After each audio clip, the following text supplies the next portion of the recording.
তো আজকে ফাইনালি আমি অনেকদিন পরে বেরিয়ে পড়লাম এক জায়গায়, সেটা তোমাদের সাথে আমি শেয়ার করবো। আর আমার সাথে ছিল আমার বাবাদার কুত্তা অমিত। দেখতেই পাচ্ছ তোমরা, একে সবাই নিশ্চয়ই চেনো ভালোভাবেই। আরে না বন্ধুরা, আমি তো মজা করছিলাম, এই আমার ভালো বন্ধু হয়। তো hello guys, welcome back to my channel. আমি হলাম গোল্ডি। আর তোমরা সবাই কেমন আছো? আশা করি তোমরা সবাই খুব ভালো আছো, আমিও খুব ভালো আছি। তো প্রথমে আমি ক্লাবের সামনে গিয়ে সৌরভকে ফোন করলাম, আর সৌরভ বললো ও শুভদের বাড়ি আছে। তাই আমি দেরি না করে সোজা সৌরভদের বাড়ি গেলাম, কেননা যে জায়গাটায় যাচ্ছি সেই জায়গাটা তো একা গেলে হবে না, ওদেরকে নিয়ে গেলে তবেই না মজা লাগবে জায়গাটা। আর প্রথমেই ওদের বাড়ি ঢুকেই দেখি তোতলা বসে আছে, আর তারপর দেখি সবাই শুয়ে শুয়ে ল্যাদ খাচ্ছে। আর আমি কোনো কাজ না পেয়ে অমিতের পাখিতে হাত দিয়ে ফেলি।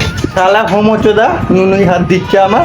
আর তারপর বাইরে বেরিয়ে দেখি সৌরভের পম্পমে আমাদের তোতলা হাত দিচ্ছে। আর তারপরে মারপিট লেগে যায় ওদের দুজনের মধ্যে, আর আমি তখন টুকটুক করে হাঁটতে থাকি। আর সৌরভ ভাইয়ের বাইকটা বেলতলায় রাখা ছিল, ও বাইকটা স্টার্ট করলো। আর তারপর আমরা বেলতলার মোড়ে দু মায়ের দর্শন করে যে যার বাইকে বসে গন্তব্যস্থলে এগোতে থাকলাম। তো তোমরা সবাই ভিডিওটাতে শেষ পর্যন্ত থাকো, তোমাদেরকে অনেক কিছু দেখানোর আছে, খুবই ভালো লাগবে তোমাদের। আর সত্যি কথা বলতে আজকে তো বৃষ্টি হয়েছিল খুবই, পড়ে যাওয়ার ভয় কান্না থাকে। তাই আমি শুভদা সৌরভকে বলছিলাম, ভাই গাড়িটা আসতে চালা, এইটা বলতে বলতেই আমরা এগোচ্ছিলাম। তো আমরা ফাইনালি সেই জায়গায় চলেই এলাম যেখানে আমাদের যাওয়ার কথা ছিল। আর ঠিক তখনই দেখা যায় আমাদের সবার প্রিয় লোরং কাকার সাথে। আর ঠিক তখনই আমার বন্ধু অমিত কাকার কাছে যায়, আর কাকাকে বোঝাতে লাগে যে এইটাই, যে কাকা তুমি মদ খাও, ভাইবোরা তোমাকে আশীর্বাদ করবে। আর কথা বলতে বলতে আর একটা বন্ধুর সাথে দেখা হয়ে যায়, এ কিন্তু খুব সিঙ্গেল, কোনো মেয়ে ফাঁকা থাকলে কিন্তু জানিও। তারপরে আমরা সবাই মিলে ঢুকে যাই ইউসুফের চায়ের দোকানে। আর ভিতরে ঢুকেই দেখি এই সুয়ারের সাথে আমার দেখা। তো ওকে তো প্রথমেই 15-20টা গালাগাল দিলাম, তার সাথে ও আমাকে 30-40টা গালাগাল দিয়ে উদ্ধার করে। আর তারপর দেখি এক কোণে চুপি চুপি বসে আছে আমার সেই ভাইরাল বন্ধু কাদা। আজকে পেলাম দু হাত ভরে যা ছিল স্বপ্ন আমার।